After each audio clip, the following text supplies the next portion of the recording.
பராபவ வருடத்திலே நாம் வழிபடக்கூட நமக்காக சித்தர்கள் அளிக்கும் 3வது அற்புதமான புண்ணிய பூமி ஸ்தலமே மல்லிப்பட்டினம் ஸ்ரீ கோதண்டராமர் ஆலயம்.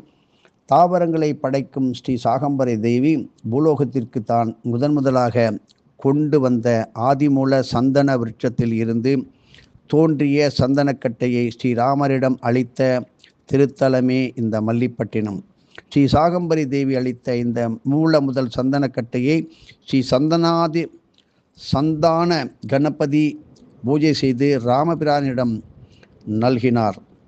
பரம்பொருளாகிய ஸ்ரீ ராமபிரான் சாதாரண மானுடர் போல திகழ்ந்தவராக சாஸ்திரோத்தமாக தம் திருக்கரங்களிலே சந்தனக்கட்டையை ஏந்தி சந்தனக்கல்லிலே சந்தனத்தை அரைக்கின்ற திவ்யமான காட்சியை தரிசிப்பதற்காக தேவர்களும் அசுரர்களும் தேவியரும் ஒன்றாக ஒன்று கூடி திரேதாயுகத்திலே இப்புனித வைபவத்தை தரிசித்த திருத்தலம்தான் மல்லிப்பட்டினம்.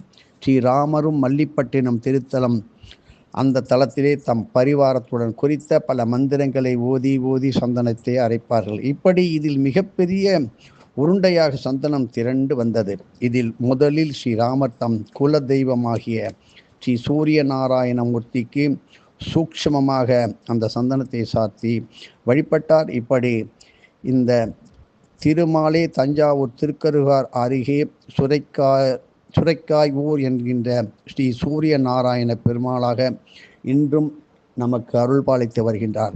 இதன் பிறகு ஸ்ரீராமரின் சகோதரர்களான லக்குணன் பரத சத்ருக்கனன் தாம் தெய்வமாக போற்றும் ஸ்ரீராமனின் திருமேனியிலே சந்தன காப்பிட்டு வழிபட விரும்பிட ஸ்ரீராமரே அவர் தன் மானுட வடிவம் எடுத்திருப்பதால் தம் உடலும் ஆசாபாசங்களுக்கு ஆட்பட்டதே என கூறி முதலில் மறுத்து விடுகிறார். அப்பொழுது ஸ்ரீ வசிஷ்ட மகரிஷி, ஸ்ரீ அகஸ்தியர், ஸ்ரீ கௌசிகர் போன்ற 7 சப்த ரிஷிகள் அப்படியே அங்கே வந்து எங்கிட யாவரும் அவர்களிடம் தம் விருப்பத்தை அப்படியே தெரிவித்தார்கள்.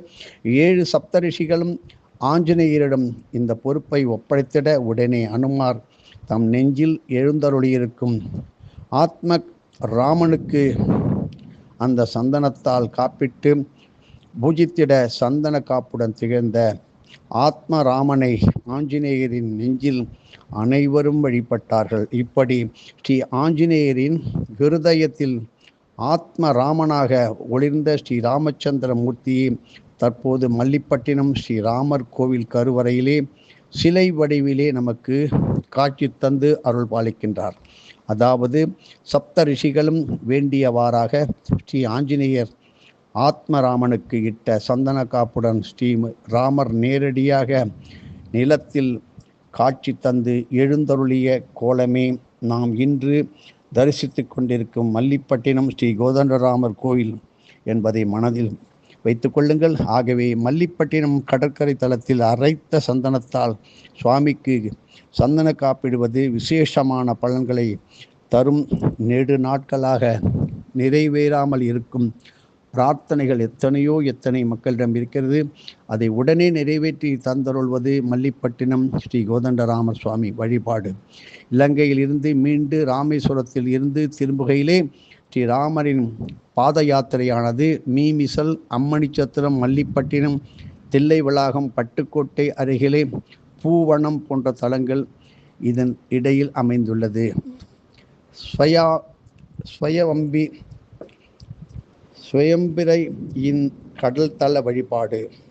அதாவது ஸ்ரீராமரின் ராமேஸ்வர சாலையிலே யாத்திரை கொண்ட சுயம்பிரபைக்கு ஸ்ரீ பராசர மகரிஷி படகில் வந்து வழிகாட்டிய இடமே மல்லிப்பட்டினம் என்னும் கடற்கரை தலத்திலே ஸ்வயம்பிரபை ராமபஜனை மடம் ஏற்படுத்தி ராமநாம ஜபத்தை பரப்பி வந்தாள் என்பதை தெரிந்து கொள்ள வேண்டும். அபூர்வமாக கடலையே நோக்கி ஸ்ரீ ராமச்சந்திரமூர்த்தி எழுந்தருளும் ஸ்தலம்தான் இந்த மல்லிப்பட்டினம். இப்படி ஸ்வயம் பிரபை வழிபட்ட ஸ்தலம் எல்லாம் பின்னர் ராமர் தம்முடைய 14,000 ஆண்டு ஆட்சியின் போது விஜயம் செய்திட இவற்றில் ஸ்ரீராமருக்கான ஆலயங்கள் இங்கே தானாக எழும்பின. ஸ்ரீராமர் சீதாதேவியோடு பல முறை ராமேஸ்வரம் ஸ்தலத்திற்கு வந்து வழிபட்டார். அப்போது சுயம் பிரபையை மல்லிப்பட்டினத்தில் கண்ட சீதை மல்லி என்று அன்புடன் அழைத்திடவே மல்லிப்பட்டினம் என்று பெயர் உண்டானது. மல்லி என்ற பெயரை கொண்ட சுயம் பிரபை ஸ்தூல சூக்ஷம காரண வடிவிலே மல்லிப்பட்டினம் ஸ்ரீராமர் ஆலயத்திலே இன்றும் வழிபடுவதாக ஒரு ஐதீகம் நிரந்தரமாக இருக்கிறது. குடும்பத்தாருக்கு நல்ஒழுக்கத்தை தரும் ஸ்தலம், எப்பேற்பட்ட தீய பழக்கங்களையும் அகற்றும் புனிதமான ஸ்தலம், பசி கலப்பையெல்லாம் போக்கும் பலை அதிபலை மந்திரங்கள் நிறைந்த ஸ்தலம். ஸ்ரீ விஸ்வாமித்திர மகரிஷி கௌசிகர் ஸ்ரீ லக்ஷ்மணர்களுக்கு பலை அதிபலை என்னும் அபூர்வமான மந்திரங்களை சிறுவயதில் புகட்டினார் என்பதை நாம் அறிவோம். இப்படி குறிப்பாக எடுத்ததொரு இறை லட்சியத்தில் பசி களைப்பு இல்லாமல் வழிபாடுகள் சேவைகளை செய்வதற்கு உதவும் அதி அற்புத மந்திரங்கள் பலை அதிபலை. இவை சத்குரு மூலமாகவே கிட்டும். இவற்றை சுயநலமாக பயன்படுத்தல் ஆகாது. ஒரு குறித்த நல்ல காரியம் வைராக்கியம் சங்கல்பத்திற்காக இந்த பலை அதிபலை மந்திரங்கள் உபதேசிக்க பெறும். அந்த நற்காரியம் வைராக்கியம் சங்கல்பம் நிறைவேறியவுடன் இந்த பலை அதிபலை மந்திரம் சாரம் பலனை அந்த குருவிடமே திரும்பி அர்ப்பணித்து விட வேண்டும். இதை துல்லியமாக ஸ்ரீராமபிரானும் அவருடைய தம்பி இளவல் ஸ்ரீ லக்ஷ்மணமூர்த்தியும் நிறைவேற்றிய 5 முக்கியமான ஸ்தலங்கள் உண்டு. இதில் ஒன்று மல்லிப்பட்டினம் ஸ்ரீராமர் கோவில். ஸ்ரீ விஸ்வாமித்திர மகரிஷி வழிபட்ட அற்புதமான ஸ்தலமே மல்லிப்பட்டினம். 9 ரிஷிகள் தவம் புரிந்து தவம் இயற்றி வழிபட்டு இப்படி நவ ஜலாசய ஸ்தலங்கள், நவத்வார சக்தி ஸ்தலங்கள் என்று சொல்லலாம். ஸ்ரீராமரின் முன்னிலையிலே 7 கடல்களுக்கான சப்தசாகர தீர்த்தங்களுக்கான இந்த தீர்த்தங்களுக்கும் உரித்தான பூஜைகளையும் கடலில் சேதுப்பாலம் கட்ட அதற்காக வேண்டி ஸ்ரீ சமுத்திரராஜனின் அனுமதி வேண்டி வாஸ்து பூஜையும் அணுக்கை விநாயகருக்கான பூஜைகையும் இந்த 9 நவஜால சயஸ்தலங்களில் 9 முனிவர்கள் திகழ்வுடன் திகழ்ந்து பூஜித்தார்கள்.